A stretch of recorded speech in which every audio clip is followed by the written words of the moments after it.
Thank you, that's very sweet.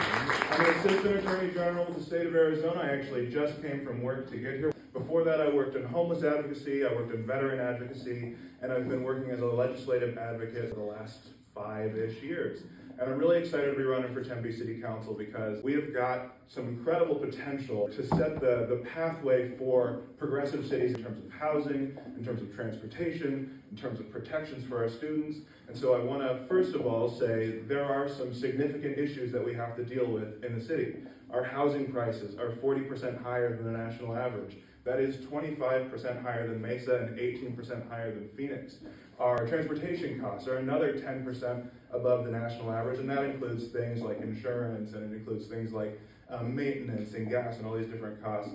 And we're not going to affect these changes or make changes to those by bringing down necessarily insurance costs. What we are going to do is put public options in place to reduce dependence upon these private industries that have taken necessities of life and made profit from them.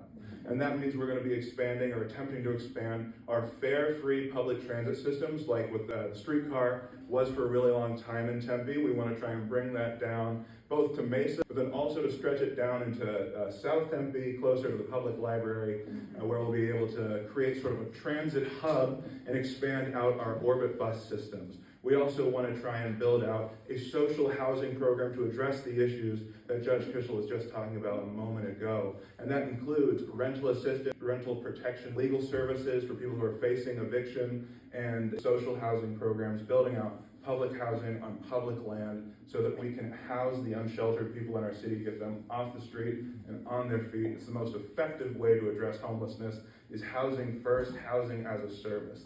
This is not reinventing the wheel. This has been done successfully around the country, and it is a net positive in terms of finances for the city over the long run. If you want to learn more about covering those costs without impacting the average everyday Tempe resident, only tourists and large businesses, please go to my website. That's bobby4tempe.com, B-O-B-B-Y, the number 4, T-E, that's it right there, Tempe.com, where you can learn about my platform. You can check out my endorsements. By the way, if you're not yet registered to vote, which would be shocking for anybody in this room, please do so, because the ballots go out on February 11th. February 9th is the last day to register to vote for the City of Tempe election. And then the last day to mail it back in is March 3rd, but you could also bring it into a physical polling location on March 10th.